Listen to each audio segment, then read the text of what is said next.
Magandang araw po sa ating mga kababayan.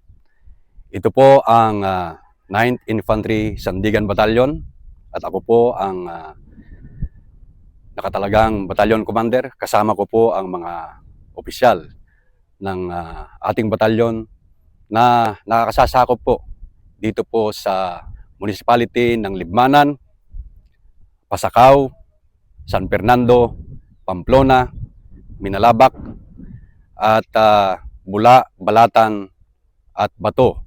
Ganon din po sa ibang munisipyo ng 3rd District dito po sa Camarines Sur. Sa kasalukuyan, nandito po kami ngayon sa bundok ng Tangkong Baka o Mount Bernatsi na matatagpuan po dito sa Barangay Tanag, Libmanan, Camarines Sur. Sa mga nakakaalam po ng history ng Tangkong Baka, lalong-lalo na po sa mga dati na pong na-assign sa Bicol Region. Alam ko po na pag nabanggit at narinig ninyo ang katagang Tangkong Baka, alam nyo na po ang talagang history na nangyari po dito sa lugar na ito.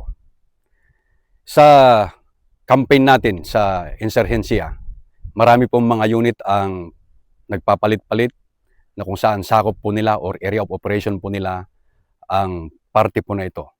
Kung bakit po napakahalaga ang tinatawag na Tangkong Baka ay dahil po sa history nito, ito'y isang guerrilla base ng mga CPP, NP, NDF, mga armadong grupo. Lalong-lalo na po noong 80s, 90s at maging sa mga unang taon ng 2000s. At kung bakit namin po ipinapakita ang lugar nito, gaya po ng inyong nakikita, may isa pong proyekto na isinasagawa po dito sa mismong tuktok ng Tangkong Baka. Ang windmill project ng Aboitiz Company na nagkakahalaga ng 5 billion pesos na nasimulan nung nakarang taon at expected natin na matapos ito sa December ng 2026 ayon po sa contractor ng nasabing proyekto sa area na ito. Bago po natin narating yung ganitong kalagayan ng lugar na ito, alam po natin na pag narinig natin ang Bicol Region, ayon sa mga hindi taga Bicol, halimbawa yung mga kababayan natin sa NCR o sa iba pang mga lugar na hindi po talaga original dito sa Bicol, alam nila na infested area ang Bicol ng mga nakarang taon.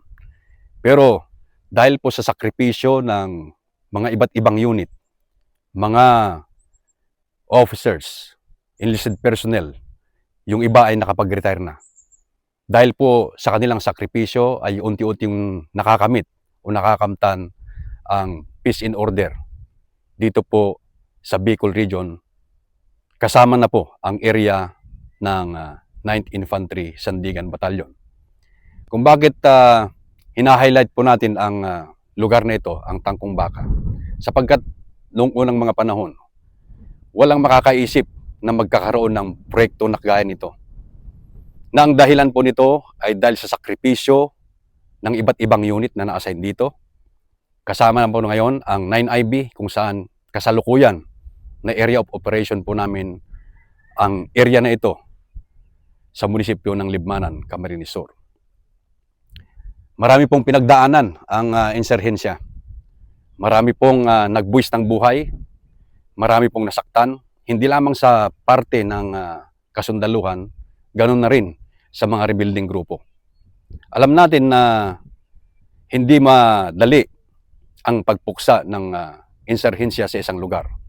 Ngunit dahil sa tulong-tulong na aktibong sakripisyo ng lahat ng ahensya mula sa mga local government unit, iba't ibang ahensya ng gobyerno, sa pakipagtulungan nila sa inyong army dito sa area ng 9IB, nakikita natin ang resulta ng lahat ng pagtutulungan para makamtan ang ninanais natin na kapayapaan, upang makamtan din po natin ang pinapangarap natin na pag-unlad sa ating mga lugar kung saan dati apektado siya or impluwensya ng CPP, NP, NDF. Ngunit ngayon, sa ating nakikita, ito yung pruweba na dahil sa bunga ng sakripisyo ng ating pagtutulungan para makamtan ang kapayapaan, nakikita natin sumusunod ang development, ang pag-unlad ng isang lugar. At isa na dito, ang proyekto mismo sa lugar na ito.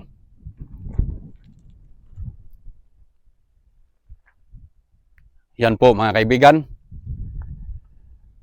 may potensyal po na maging tourist spot ang proyektong ito na makakatulong po sa ikabubuhay ng ating mga mamamayan, lalong-lalo na dito sa Barangay Tanag, Libmanan, Camarines Sur. At ipinapangako po natin na yung mga sakripisyo ng mga naunang mga unit, naunang mga opisyal at mga sundalo na nagsakripisyo sa lugar na ito ay hindi po natin sasayangin. Ipagpapatuloy po namin ang misyon na inyo pong nasimulan na sa ngayon, sa mandato po ng mga nakatataas po sa atin na tapusin ang insurgency dito sa Bicol Region, sa pakikipagtulungan po natin sa kabuuan ng mga lahat ng batalyon na na-assign po dito, kami na na-assign ngayon dito sa 9IB, gagawin namin ang aming makakaya sa pakikipagtulungan sa mga local government units at iba't ibang ahensya upang masustain po natin ang nakamtan natin na pagkamit ng kapayapaan dito po sa area of operation ng 9th Infantry Sandigan Battalion. Hindi po namin sasayangin ang inyong sakripisyo. Sa lahat pong mga nanonood na dati nang na-assign dito na nasubukang nag-conduct ng combat operations dito sa Tangkong Baka, kung makikita nyo, nakatayo kami dito sa gitna ng bundok na ito. Nakikita natin ang proyekto, patunay o pruweba na ito ang bunga ng sakripisyo ng lahat ng mga na-assign dito nung unang mga kapanahunan pa. At ngayon, dahil unti-unti na natin nakakamtan ang kapayapaan, nakikita na rin natin ang transition nito sa pag-unlad ng isang komunidad na dati infected or influenced ng CPP, NPA, NDF. Sa campaign ng higher headquarters, ang culmination nito ay ang pagdideklara ng isang munisipyo o probinsya na stable internal peace and security status. At nakamtan na po natin yan. Ang municipality po ng Libmanan ay na-declare na po natin na stable internal peace and security status or unaffected nung nakaraang May 13, 2026. At yan ay bunga ng whole of nation approach sa pangunguna ng local government unit ng lahat ng mga munisipyo na sa amin pong nasasakupan.